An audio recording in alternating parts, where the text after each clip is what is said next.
Hello, everyone, and welcome to another book club with a live author Q&A. Uh, this month, we'll be talking to Dr. Cary Barber about his book, Politics in the Roman Republic, Perspectives from Niebuhr to Gelzer. I am Cassandra May, your SASA host. First, just a little bit of housekeeping for us. What is SASA, the Save Ancient Studies Alliance? Our mission is to reverse the current downward trend in the study of the ancient world by engaging the public and bringing together students and scholars to share their passion for the study of the ancient world in order to inspire a vast new generation of students. You can find us on all of the major social media platforms. Facebook, TikTok, Instagram, just search Save Ancient Studies Alliance. Our protocol, please just be kind and respectful when asking questions through the chat. Listen and ask thoughtful questions throughout the event. Please be patient with technology and those administering it. Our events are all live streamed on Twitch, YouTube, and Facebook.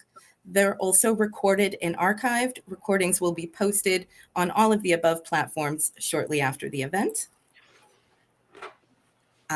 One last announcement. We are still looking for abstracts for our virtual conference, Opening the Ancient World.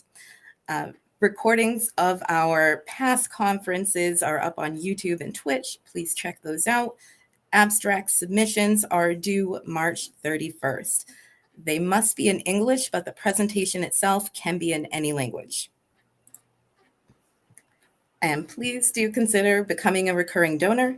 If you enjoy our live events, our archaeogaming, book clubs, and reading groups, consider becoming a supporter with a recurring monthly donation. For as little as $3 a month, you can help us save ancient studies, and go to saveancientstudies.org/donate to learn more. And lastly, thank you for joining us. Now we'll get started. Let's do a bit of an intro. This month, we are featuring Politics in the Roman Republic, Perspectives from Niebuhr to Gelzer with Dr. Cary Barber. Dr. Barber received his BA in History and Classics from the University of North Carolina at Chapel Hill, and his MA and PhD in History from the Ohio State University. Before arriving at Cal State San Bernardino as an assistant professor, Cary worked in History and Classics departments at Ohio State, the University of Oregon, and Wake Forest University. He also performed cartographic work at UNC's Ancient World Mapping Center. It is a pleasure to have him on. Dr. Barber, is there anything I missed that you'd like to share about yourself or your That's enough, I think. But I do love the idea of keeping it respectful. I'm looking forward to someone just calling me out in the chat. This guy doesn't know anything about historiography, right? So yeah, I really do appreciate that. That's great. Well, perfect. So I guess a bit of a question to start with. Your book is a historiographical survey of Roman historical studies. Can you explain to people who might not know what historiography is and why it matters for the study of history? Yeah, always a good question, actually. So historiography is a somewhat ambiguous term, right? As the word itself kind of suggests, historio and graphos, history writing, which is what it really referred to up until the 17th century or so. So when scholars talk about Greek or Latin historiography, for instance, they're talking about ancient authors writing histories in Greek or Latin. Latin historiography examined the way those ancient writers organized, analyzed, and reconstructed the past, right? They ask questions like, what were these historians' aims? What's their writing style? What did they think was worth including in their histories? How much did they embellish or just invent wholesale or copy and paste from older sources? And of course, they also ask how these ancient authors fit into the continuum of ancient history writing going all the way back to Herodotus. So that's one kind of historiography, right? But Politics in the Roman Republic deals with a different sort of historiography altogether. Though as you'll see as this unfolds, there are all sorts of connections and overlaps with what I just described. So the book really focuses on the modern study of politics in the Roman Republic. It seeks to identify the methods, theories, and philosophies that informed the 19th century historians who essentially invented the modern discipline of history. And in many ways, it asks positive for the other historiography, right? That first one. It seeks to answer questions like what methodologies did these historians apply in their reconstructions and analyses? What were their fundamental assumptions about what was knowable, what was real, and what was worth knowing in the first place? So what I'm really looking for is, what I'm really asking, I suppose, is what, in other words, were the theoretical, epistemological, and ontological assumptions, right? Their conceptual framework for interpreting reality. Critical to it, I guess, is how and how much these perspectives and works are inspired by contemporary events, ideologies, philosophy, and so on. So I spent a lot of time trying to build up a kind of context for the creation of this new historical discipline. What I'm really trying to get at is how much of these 19th century historians do we find in 21st century histories, right? How has the field continued to adopt, adapt, and reject these approaches? And so that's just sort of what historiography is about and what the book really focuses on. But the study of modern historiography is important for several reasons. I think it's often looked at as kind of like the step cousin of history. It's kind of put out there. We don't include them in the picture. But really, I came to this as part of my dissertation looking at a constitutional feature of Roman Republican life. I got into Theodore Mommsen and this idea about legalism and sort of social history that I'll get into later, I suppose. But I did find that it was to grasp at its heart what it is that I do as an historian. So again, the study of modern historiography is important, right? Because it's a reflective exercise. It forces us as historians to identify and question our own inventories of assumptions, interests, and biases. And this itself, I think, is a really useful creative act. So personally, it helped me push past, for instance, a kind of innate antipathy towards any kind of theory. I'm like, well, who needs all this mumbo jumbo, right? It's constantly changing. How many turns are we going to do? Like pirouetting, essentially, here and the account after turn. But really, I think the study of historiography helped me to understand how theory fits into, again, this longer development of modern history, because really, there are between postmodernism even, right, and someone like Niebuhr and Mommsen operating in the 19th century. So again, I'd also contend that a lot of the models for Roman history that we think are shiny, new, and sophisticated can also, in fact, be found in these 19th century historians. And that can be kind of jarring when we see what we think of as being innovative and kind of complex. It's actually way back there 200 years ago. I mean, perhaps we are maybe even spinning in circles a little bit, right? And so I think isolating and identifying what it is that makes us repeat these same arguments and these same approaches over and over again, right? Really effective in trying to break free from that cycle potentially. Mm-hmm. Long-winded answer, I guess. But I mean, but again, it's a lot to come to. No, I love it. Like I said when we started, this is my own very specific brand of nerdery. So I am very excited for all the details to be talked about. It is peak nerdiness. Now, you're absolutely right. Again, the history of history is just some next level kind of nerd there. Yeah, absolutely. Exactly. All right. So in this book, it focuses on a historiographical survey of 4 historians in particular. You mentioned a couple, Niebuhr, Mommsen, Münzer, and Gelzer. Why did you choose to highlight these 4 in particular? Yeah, that's a really good question.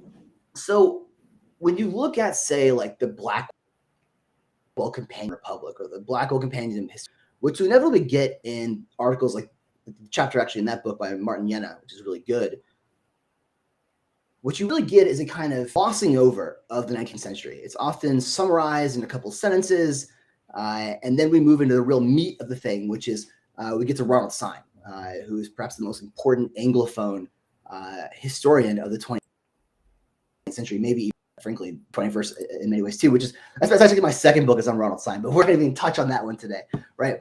So the idea is most people pick up with Syme, and they ignore everything that came before it. They certainly, if they include anyone, it's going to be Theodore Mommsen. Barthold Niebuhr is almost entirely left out of the equation. But, I mean, frankly, he is the founder of modern historiography, right? I mean, what we think is the kind of discipline itself is essentially the creation of Niebuhr and his disciple and pupil, von Ranke, right? Logical innovations were seminal.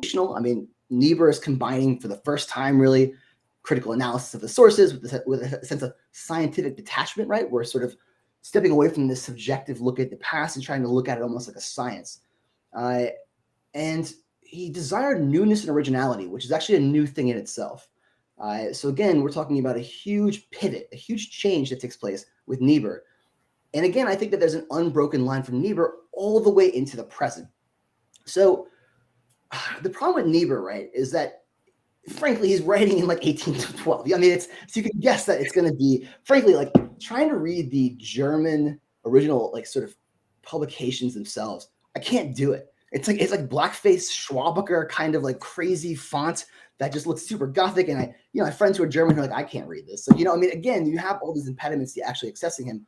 What's fortunate though is that he does have a translated version of his Roman histories that I found really actually, again, enlightening. I saw a lot in there that I thought was very modern, very kind of contemporary.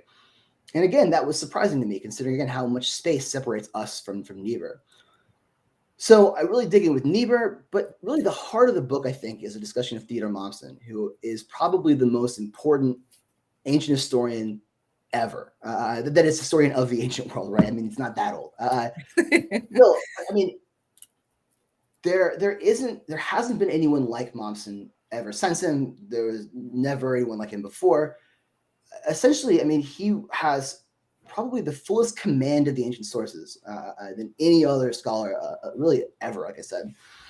And so I thought that he was worth digging into a little bit. But the problem with Mommsen is that a lot of people who may be familiar with Mommsen may know him from what's called the Römische Staatsrecht, which is really the constitutional law that seems to reconstruct everything in the Republic through the lens of constitutionalism, right? Of course, Rome has no constitution. There's no written document that spells out like exactly what politics is supposed to look like, right? Very much unlike the sort of modern American context.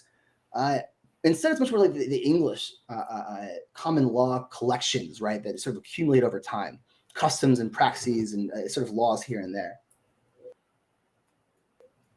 So, say, well, this guy is a product of his era, right? He's what's called a pandectus. He's a legalist scholar. Everything is rigid. Everything is constitutional. It's schematics. So Mommsen represents a kind of old, outmoded way of doing things that really only sees the lens of law. But that is absolute garbage. It really isn't true. I mean, you have this Römische Staatsrecht that he writes in the 1870s for sure. But if you look back 30 years before that, he writes a Roman history, the Römische Geschichte, that I think really is a continuation of histories, right, which are often pushed forward into the 20th century. I think they're really way back here. And so the book tries to like really rehabilitate Mommsen in some ways. I mean, the Geschichte is ignored, but it won him a Nobel Prize. He's the only historian, I think, until Winston Churchill got a Nobel Prize for some kind of history, which I think was maybe for other things, but beyond, history. Yeah. But who knows? I'm not in the minds of the committee. Nevertheless, again, I think that Mommsen is often looked at as this kind of, again, outmoded figure. Nevertheless, he is everywhere. If you look at in the book, there's several sections where I try to like just give extensive footnotes that show how much he's still being discussed in modern studies, really into the present.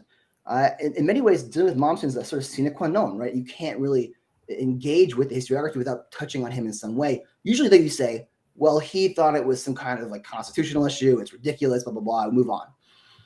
And then I think that Gelzer and Munzer are often looked at as kind of the initiators of this new social history, right? That is to see Roman political life and public life as being, political life and the Constitution as being embedded in Roman society. Well, yeah, for sure. But again, I think Niebuhr and Mommsen say that, and it's important to bring that out, again, as a way to show how much we depend upon these old 200-year-old approaches to understanding Roman politics. But again, I stop there for a second, right? And maybe sort of catch up with the questions or whatever. Yeah, of course. Yeah. So let's see. I should say that if Mommsen were alive today, I get the feeling that he would be pushed into like finance or tech or some other useless study. No, I'm just kidding. Not ancient history. I mean, it really is a testament to just how important antiquity was. I mean, thinking of where we are right now in this conversation, in this organization that you're representing. I mean, what's also interesting about Mommsen is that he's writing the Roman history and the Römische Staatsrecht as a way to convince his fellow Germans that they need to come together and form a kind of modern federal state that looks kind of like the Roman Republic. Of course, the problem with that is that essentially he's taking modern day Germany and kind of repackaging it in Roman Republic, and no one is, often people who are reading it are none the wiser, right? It's sort of subtle, it's in there, but there really is a lot of political statements. Niebuhr is the same way too, and I can get into more of that as well. Very much a response to the French Revolution, which was devastating, humiliating for Germans. And Bartel Niebuhr kind of creates this new history, I think, in response to French universalizing history, right? The brotherhood of man, etc. Mm-hmm. So again, just to sort of one more sort of nail in the coffin of this question, the idea is historicism, right? The idea that historians are influenced by their contemporary settings is important. Certainly, I think that if we do not understand the context in which people write history, we lose so much of what's going into their thought processes, right? I mean, you can think about, say, something like William Harris's work on Roman imperialism, which comes out after the Vietnam War, right? Very much influenced by this kind of American empire, etc. Ronald's solutions amid the rise of Stalin, Hitler, Mussolini, and sees them really, sees them in Augustus and Augustus in them, and really paints this narrative, picture around that. I'm not sure if people will still buy that. It's still a pretty compelling narrative, right? But still, you can't understand Simon without understanding his own world. And so I think that that's important. I think we should bring that back into the conversation a little bit. Yeah, for sure. Sure. And that leads me actually to a question I had in terms of the long 19th century, in particular, this 125-year period that begins with the French Revolution and kind of ends with the outbreak of World War I. You write in this that it was very formative for historians in particular. Would you be able to elaborate on that? That was a really good question. What are you asking? Like, what is it about the 19th century that made it so conducive to new? Yeah, so I think you have this lead up, right? You have the Renaissance, and then it's done. It's obviously still with it. You have the Enlightenment philosophers. Again, this is how my brain works to try and understand this, right? You got to put it in its own historical context and inside of a continuum almost. You have Newton, right, who's able to reconstruct the entire world, right? The reality, the very fabric of reality, in predictable mechanistic ways, right? Optics or gravity, all of these things help to understand and sort of scientifically reconstruct the world. And what that does is kind of disenchant the world as well, right? We have a sort of loss of religion. You no longer need to have a kind of active God, or of course gods in the case of the end of antiquity, controlling the world, when what you have instead, of course, are these natural scientific laws.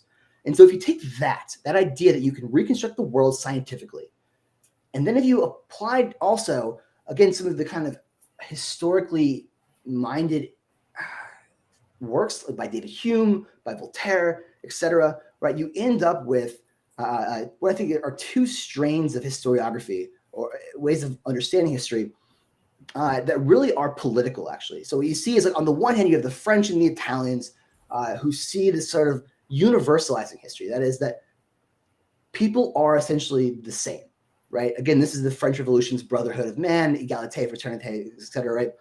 And the idea there is that you can understand anyone, anywhere, based on this universalizing template about how humans behave.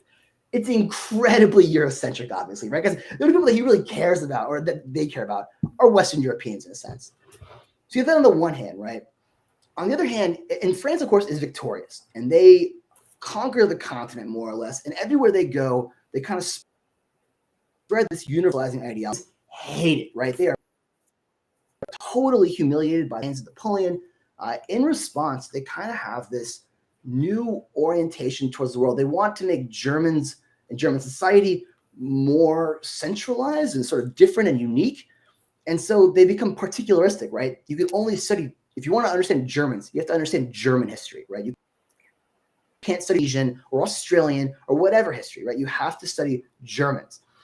And so again, that's the historicism I'm talking about, this historicist core that comes in as a response to, I think, this universalizing French approach. And so to me, I mean, this is wild, right? You got cannons going all over at the same time in the academy. You have these violent contests about who's going to understand the past, right? And how it can be used. Germans win, right? The French are less dominant in the field, far less prevalent. It's barely there, right? You have some kind of sense of universality with Marx, maybe, or you have it with René Girard that I talk about in the book a little bit. But really, when we study the Romans, we study Roman history, if that makes sense, right? We do comparative history. And actually, Barthold Niebuhr is really the first to do this, which I think is fascinating, right? He uses I think his dad, Carson Niebuhr, was like a huge adventurer, like a wanderer, essentially, right? And really well known. And so Barthold Niebuhr got exposed to a lot of foreign cultures. So when he talks about Rome, he'll often bring up India, or he'll talk about etc., which I think is fascinating. I mean, it really enduring features, I think, of ancient history that Niebuhr really begins. So again, I hope that gives you some sense of what leads to the foundations of this new historical discipline. And what's cool about, so Niebuhr is the pupil, the teacher of Leopold von Ranke, right? Who's facing, right, how it actually happened and trying to reconstruct the past, with the assumption that you can actually do it, right? The sources can tell you how to do this. And it's scientific. And again, it's about innovation. And this need for innovation and originality, actually, and this speaks to is great and sort of make discipline scientific, right? But what it also does is it kind of strips away history from the who in the past have been extremely interested. I mean, Mommsen's history is a bestseller, right? So is Niebuhr's. But the more you make history into a kind of cloistered, secluded scientific discipline, the less you're allowed to have pop culture history, right? The less you're allowed to be kind of like freewheeling in this. You have to belong to the club to become an historian, which I think is still something that lasts to this day. So again, this stuff is so formative, so seminal, and so important. It almost never talked about because, again, I think we were saying this actually earlier before we got started live. In Europe, this is still very much something that people care about, right? That is the study of history, the understanding of why we think the way we do about the past. In America, it's really never taken hold. You have like Arnaldo Mamigliano, but he's also an Italian who escapes the Nazis, right? And goes to Britain. He eventually goes to America as well, but it's never really been that important to us here. But I think part of that actually speaks to some of the issues with language comprehension, right? Over the years,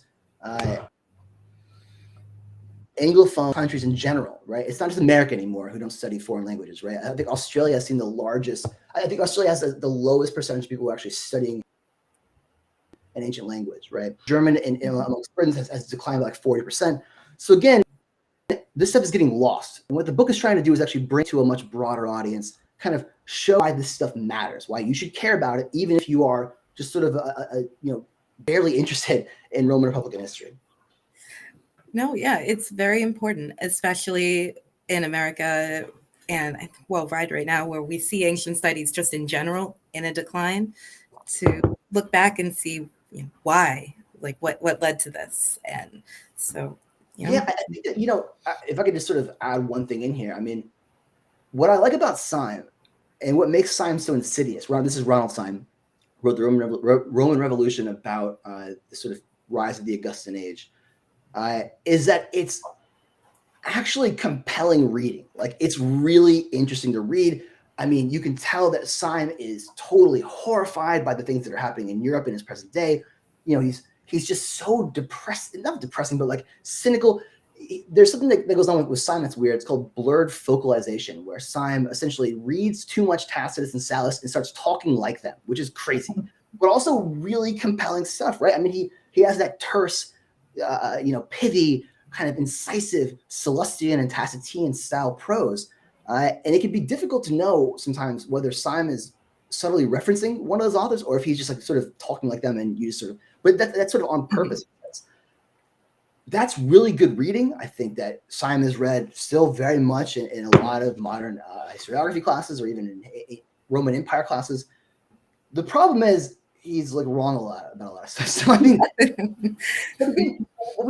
what's lacking here is a narrative, like a good story that people can sink their teeth into, that people can get into without being scolded by some historian for being too fast and loose with the rules. You know what I mean? Mm-hmm. And so I almost think that while there's a lot that's wrong with Mommsen and Niebuhr, etc. There is a need for someone who's like an actually good writer to come in here and write a good narrative for people that's still scientifically robust. It's not me, by the way. You sure it could be? No one stay Nominate tuned you. for the third book. That's going to be a history of the entire. No, that's not me. But I think that it's important to advocate for it again as a way to reinvigorate the field a little bit. So that there you go. I'll just leave it with that. Yeah, no, that makes sense. Kind of leads into my next question. So this book, it speaks to the impact historians have on the way the present looks towards the past. In that vein, do you think historians have a moral obligation in respect to that? Yeah, that's a really good question. I think that the answer is yes. I think that historians have an obligation to the truth. I mean, again, truth is just like such a difficult word. Like what, again, we don't want to fall into the trap that von Ranke fell into where, again, we're trying to reconstruct what actually happened, right? We have a sense of likelihood. We can, give individual facts. We can collect those facts, as Emiliano would say. We can collect them selectively and sort of turn them into models and ways of interpreting the past and sort of do these kind of interesting, fun thought experiments. I think that a really good book that came out recently by an old advisor of mine, Greg Anderson, at State University. It's called It's gotten kind of lambasted. It's a weird word. It's been by scholars and BMCR and by Josiah Ober, who's a big name in the field of. By the way, he's talking about Greek history, Athenian history. What Anderson wants to do is essentially bring about an ontological turn. That is a turn in how we understand what's real for the Romans, or for the Greeks in his case, right? And what he's really good at doing, I think, is identifying 4 features of modernity that tend to infect, right? So we have materialism, the idea that we have a sort of prior understanding of what's actually real, right? When the Romans are talking about gods, obviously they're crazy, you know what I mean? There's no real God, so whatever. We have anthropocentrism, right? The idea of human exceptionalism. All cultural phenomena is human, for instance. He brings he says materialism. Anthropocentrism, right? The idea that the world again is disenchanted, that we no longer, the gods aren't in everything, and so we have to understand elements outside of that kind of religious kind of lens. Importantly, he identifies individualism as one of these modern conceits, these modern obsessions that we retroject onto the past all the time. And so he's doing this with Athens. Because for him, when people talk about Athens, they often talk about it as sort of this, this kind of nascent democracy that's almost there. It's almost a democracy, but slavery and women not getting rights and, medics not having rights and all of this, right? And so he's saying that, we look at these cultures in the wrong way in general.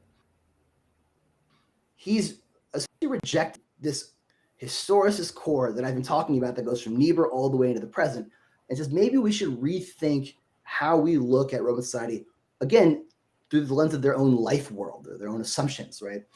And so I think that there's a lot of room for growth with that. And I think that actually, again, speaks to, do we have a moral obligation? I think, we have a moral obligation both to antiquity, but also to readers and also to ourselves to try and approach this in the most philosophically sound and one that pays respect to the sources and about the ancient world. I mean, so one of the famous examples of this in Roman world is, right, you have like, oh man, Cicero doesn't believe in gods. The guy is too smart for that, right? Obviously, and in fact, all of these ancient Roman elites are too smart for this. They know there's no gods in reality, right? But Craig Champion actually has a book right next to me, actually, The Peace of the Gods. Does a great job of showing, no, the elite in particular were obsessed with not just ritual to make sure that everything is going exactly right. I mean, they really depended upon these gods. A world that is incredibly perilous, right? That is terrifying, where infant mortality is 50 60%, first of childbirth all the time. People live relatively short lives. Got to be something, and things happen in the world that seem so incredibly random. It's got to be some way helping to influence these things, right? And we need to find a way to placate these gods. So again, I think rejecting that's called elite instrumentalism, right? When elites try and also use religion, by the way, to control the masses. A very modern conceit, right? I mean, that is like Marx right there, essentially. We need to totally uproot this and replace, like I said, with this new term where we everywhere. Every single thing that they do. And I'd say that as someone who is raised in a sort of Jewish culture where, I shouldn't say I'm not like Lubavitch or Hasidic or Orthodox, right? But I grew up around those people, this cousin. They would say a prayer before they drink water, right? At the water fountain. That shows you, I think that's probably the way we want to look at the Romans, right? Is through their lens, not through our modern academic secular lens, if that makes sense. Yeah, no, absolutely it does. And it can be kind of hard to parse out, I think, when you're doing research, how much of this is me and how much is, an accurate interpretation. Yeah. I mean, I'll say that in the preface of the book, I try and make it clear, this book was written, under COVID sort of conditions. And it's one that is really personal for me because I maybe so getting a PhD, I wrote a chapter that was like 100 pages long, and I showed it to my advisor, and he said, "What is this? Get this out of my face. This is, again, historiography, right? Save this for like when you're 70 years old and you want something to write that you really think is really interesting, put it out there then, right?" But to me, I think that this, again, is maybe the most important. We sort of need to have these periodic reflections on ourselves, figure out what it is that we actually believe, what we assume these things, and how much of that, again, as you were saying, Cassandra, goes back to our own individualism, right? Our own sort of modern capitalist modes or sort of anthropocentrism. All of this is critical, I think, if we're going to have, like you said, this morally sound new history. Yeah, exactly. Agreed. And one of the techniques you describe in the book to visualize this is the model of a Matryoshka doll, which I really liked. It helped me a lot. And I think it would be helpful to perhaps elaborate on that model and explain it just, so people can kind of get a different view. Yeah, so a Matryoshka doll, right, is this nesting doll, right? You see it's got the little one in the middle, and then it's surrounded by these sort of larger and more and somewhat different skins that you just sort of take apart. My great-grandma had one from like the 19th century, right, that she took over from Latvia, trying to escape from the pogroms and everything that I think about. And again, thinking about how your own world impacts the way you look at things, right? My own conceptual framework clearly is influenced by this weird thing that was in my grandma's house, right? Obviously, it had a very personal kind of impact, which means we probably have to be somewhat careful about it. But nevertheless, I think it's a great way of trying to conceptualize how the present is connected, that is 21st century Roman history is connected to 19th century Roman history, right? Because what you have to me, Niebuhr core, right? That is Bartold Niebuhr, who, source criticism, diachronic and synchronic analyses, all at once, right? Again, the sort of foundations of modern historical praxis, and Doxus too. And then each generation following Niebuhr is really just an embellishment of that original idea, right? I mean, so just like in the Matryoshka doll, right? Every single figurine looks exactly like one before, except it's sort of embellished in a different way, right? It's got a somewhat grander visage. It's a little bit bigger. But really, in the end, it's the same thing. And that, to me, is what you see when you peel back the layers of modern history. That is the writing of modern history. So, essentially, how can I put this? Looking at someone like Karl Holkeskamp, right, who's a brilliant historian, probably, in my opinion, the most influential Roman historian of the present.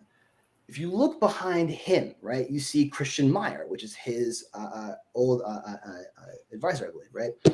Behind Meyer, though, is Gelzer. Behind Gelzer is Munzer. Behind Munzer is Mommsen. Behind Mommsen is Niebuhr. All of this sort of pushes us up to the present. We have all these kind of borrowings. And I talk about in the book about how if you leave the field alone and you don't have any kind of exogenous force changing things fundamentally from without, what you really have is just a sort of back and forth between different generations that essentially says the same thing with maybe new discoveries here and there. We reshuffle the way the Legos are look, right? So it's a little bit different. Not only that there can't be genuine new, innovation in sort of finding the facts in the past, right? But really the template, right? The conceptual framework that is our assumptions. All of this really goes back layer by layer by layer by layer, all the way back to the 19th century, early 19th century. And again, that's problematic because it's essentially a bunch of kind of like, I shouldn't infantilize this. A bunch of whiny crybabies. Oh, the French, you know what I mean, has taken over. They're like, oh man, we got to come up with new history against these guys.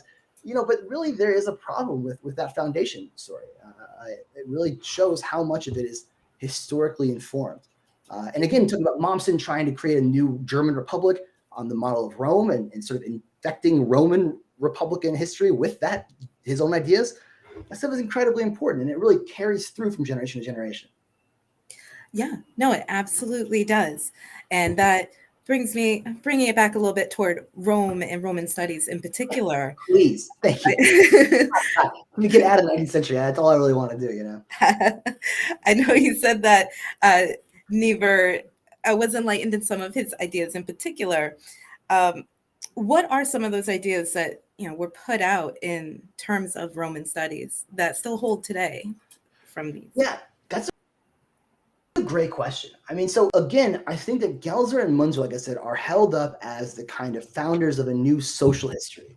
And if not founders themselves, there's going to be a phenomenon where like someone lays the foundation and someone else takes all the credit for it more. You have like Numa Denis, this is a real name, Numa Denis Fustel de Coulanger, right? Writes The Ancient City, which is brilliant about Roman religion. And really, Gelzer and Munzer take that up. When I say it, by the way, I'm talking about social history. The idea that all of Roman history is embedded within this sort of social values, the matrix of values that make up Roman thought patterns, if that makes sense. Mm-hmm. Sorry for one second. I want to get some water with us. I think I sort of lost my train of thought as I'm thinking about how to say a matrix of values, and I just hate that word matrix. But you have this socially embedded constitution and socially embedded politics, right? Values inform Roman politicians, not like I'm sort of losing the pattern here. Maybe I should think about this in a kind of work my way backwards. Mm-hmm. So if you look at the modern field, the field as it stands today, right? You have what I call an ideological tundra. Because really everything is uniform. Romans all believe the same things. They all have the same values. They all look the same way. They all kind of like, there's hierarchies everywhere and everyone's always aware of it and everyone's totally cool with that.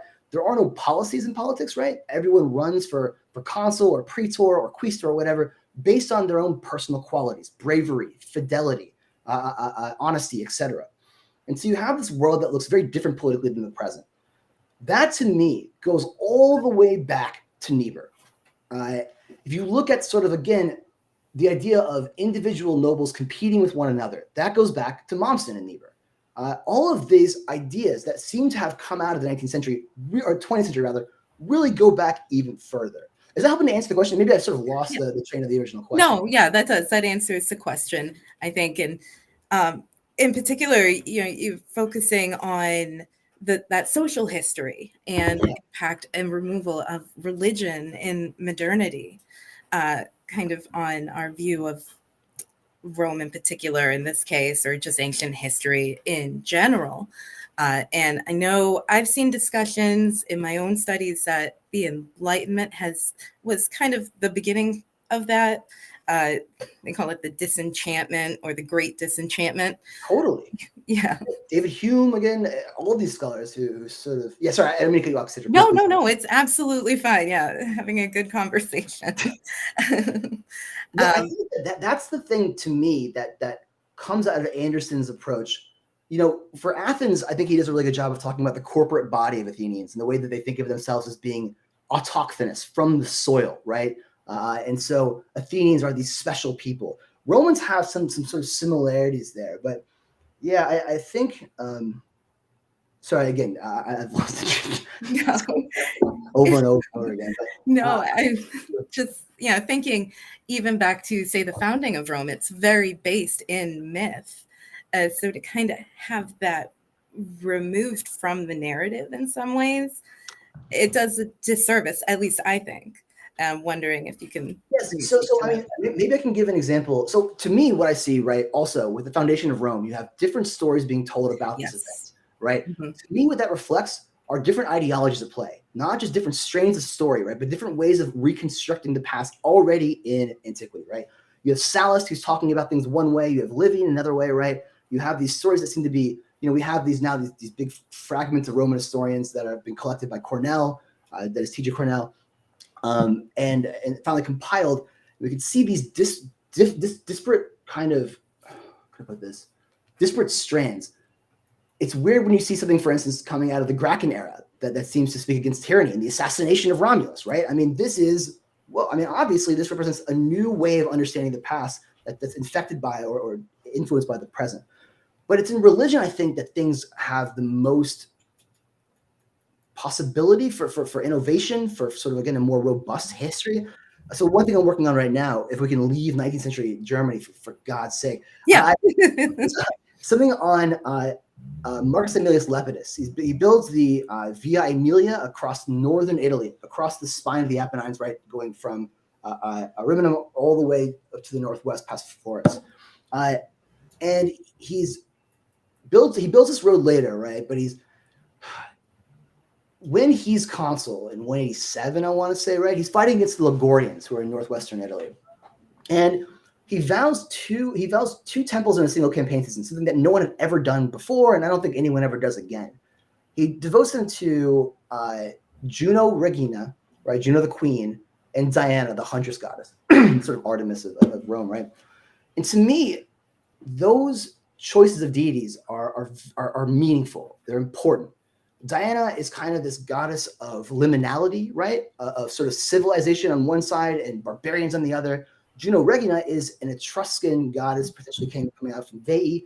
I think he's choosing that because he's establishing, again, this road that creates a border, a sort of between what is Roman Italy and everything else. And he's doing it in the aftermath of the Second Punic War, when Rome's allies were not always incredibly loyal. He's telling the Etruscans, I think, for instance, who were just south of the Ligurians, he's saying, we stole your goddess 200 years ago, right? Let me remind you of this again. Italy is more or less ours, right? And that's important because, again, it helps us understand the Roman conceptual framework for borderlands, for demarcated boundaries, but also how religion can be used as a way to, to me, like Diana's almost like a protectress against these northern forces. So again, there's how we can use religion and sort of reintegrate it back into our explanations as a way to understand the Roman Republican past, right? Believing that Marcus Aemilius Lepidus really cares about these goddesses. He does enough to build 2 temples, for God's sake, right, out of his own war chest. So again, we have to take seriously when these guys are talking about religion. We can't just assume that it's instrumentalizing, right? They're not trying to control the masses or whatever, or that they're being cynical in some other way, right? And again, that's in part the ontological turn that I think Anderson's trying to initiate here. Yeah, no, that makes a lot of sense. And right now, I just want to confirm with the audience. We have about 15 minutes left. So now is the time. If you have any questions, drop them in the chat. If not, I'm happy to keep monopolizing Dr. Barber's time for the next 15 minutes. So yeah, let's see. So in particular in the book, going more past the 21st century into modern time, you talk about how modern studies have been impacted by all of this, and I guess how we should perhaps turn that around. Would you care to speak to? Yeah. So one thing that I've really kind of tried to venture into is we have this narrative that comes from the sources that we believe. This is, again, this positivist Niebuhr core of our historiography and methodology, our assumptions, right? we have this kind of story that Rome begins humbly, right? It kind of rises to power, and it's at its apogee, it's at its peak, both in terms of power, but also its consensus, its values, its morality, its religion, right? In the middle, which is from like 300, say 60 or 330 down to 130 BCE before things fell apart with the Gracchi and the assassination of both of them and later Drusus. So we have that narrative, right? Things begin to decline because of, say, the influx of wealth from abroad, right? And so you have this very clear line, right? In the Second Punic War, Romans are able to come together, rally together against Hannibal, and everything is great, right? These guys put aside their competitive urges, their own personal desires, and they elevate people like Fabius Maximus, the famous Contator, the Delayer, and Marcellus, and Fulvius Flaccus as well. But if you actually study those events, right, that is the domination of those three, what I call a sort of troika of elder statesmen during the Second Punic War, there's one instance in 215 where I think Fabius's son-in-law or nephew-in-law, some crazy thing, Titus Oedicilius Crassus, and another guy, they're running for the consulship. Fabius essentially forces the vote to be held outside what's called the Pomerium, Rome's sacred boundary. Because when he's out there, he's still a commander. He still has imperium, which is this kind of divine right to command and control. And his lictors, right, his bodyguards have axes with actual axe heads on them, right? Now that's sort of the fasces they carry inside the city. Oedicilius and Aemilius with death if they don't let him hold the vote again, right? He holds the vote again, and of course, he's elected. I mean, that would be extremely familiar, I think, to anyone in the first century BCE who's looking at Pompey as the sole consul, right, with his army in town. What I think is that if you look closely between the lines, right, Livy and Polybius and Sallust have left these crumbs. They've tried to gloss over the kind of internal friction and sort of civil conflict that you see in this Middle Republican period because it doesn't fit their overall schematic narrative.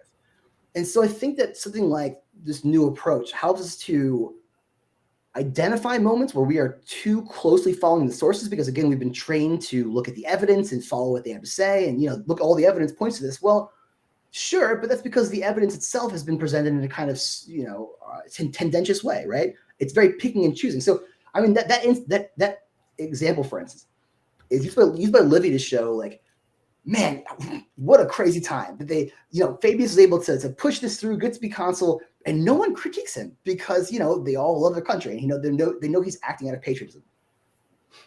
Whatever.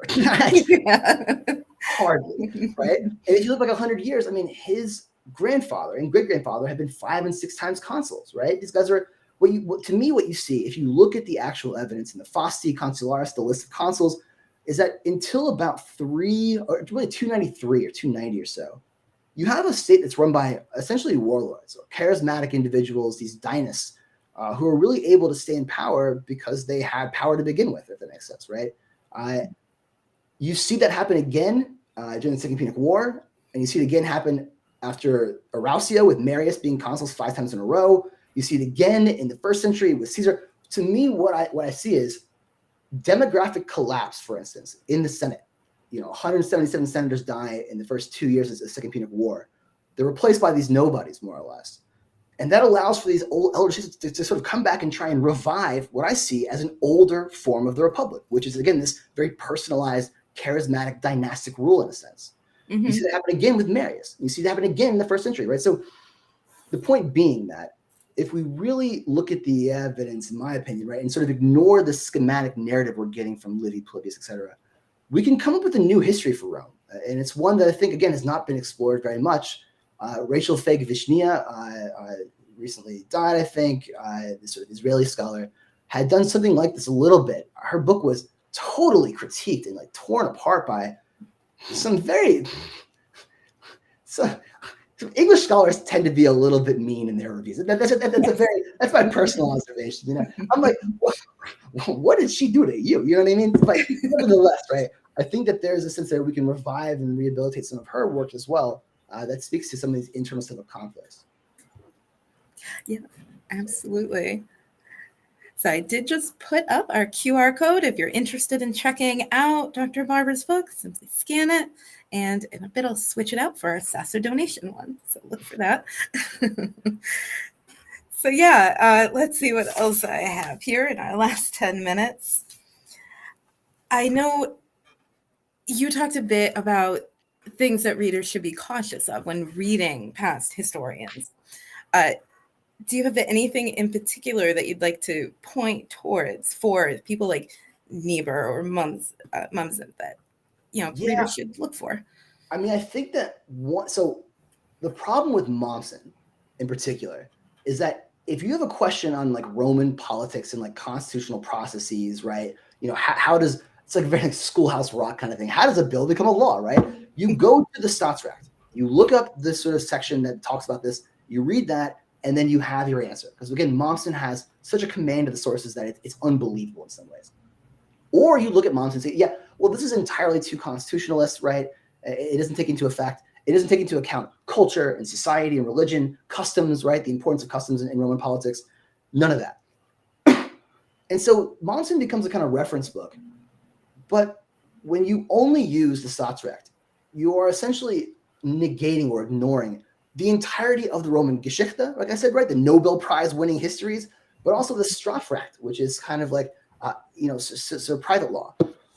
Mommsen has to be read in a package. You cannot just read one and not the others, right? You have to know that the Geschichte exists. It still informs the Staatsrecht, which informs the Strafrecht, right? All of that. It's not like one day he woke up like, oh man, society, who cares, right? It's all about this constitution.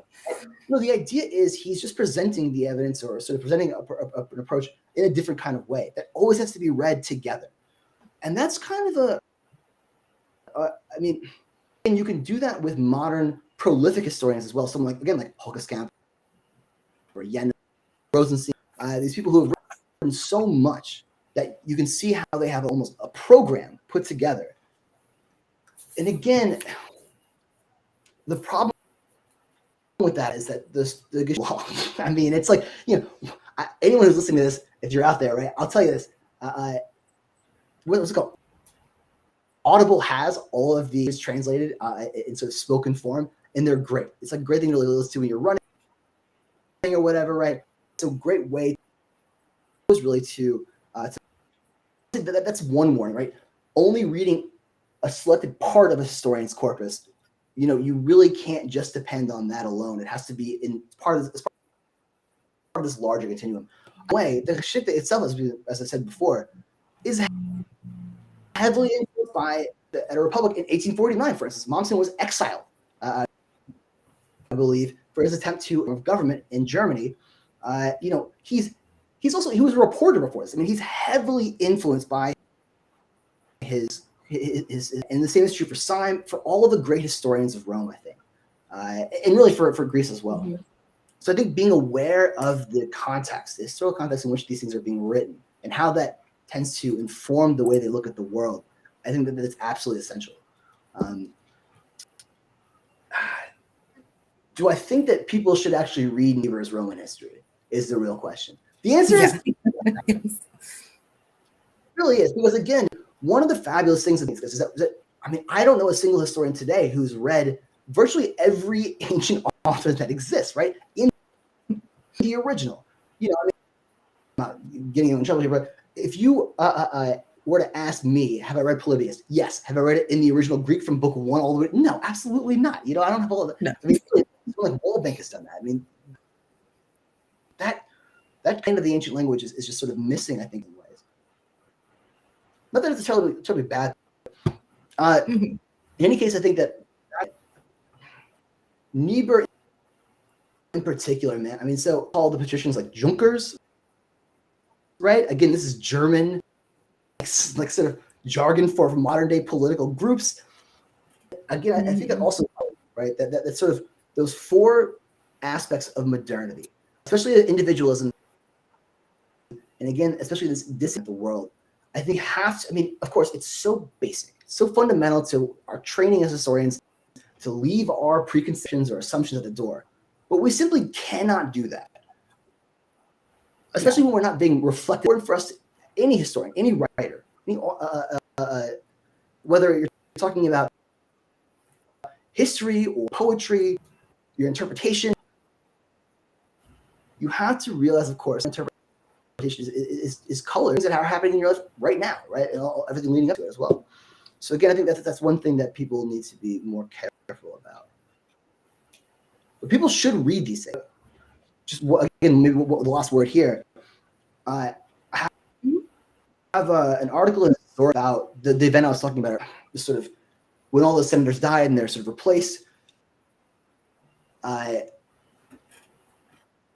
Never have existed through FX Ryan's work on participation in the Senate, and then looked at his footnote, Momsen, and then it's some random guy, Friedrich, who no one's ever heard of, but who wrote one of the greatest Senate in 1840 something or other, right?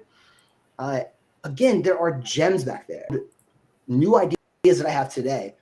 They have, again, this command of the sources. They know what they're talking about. They may just be somewhat methodologically unsound when they talk about it, and you can do it in a different. So, I mean, it's like you're mining for data back there.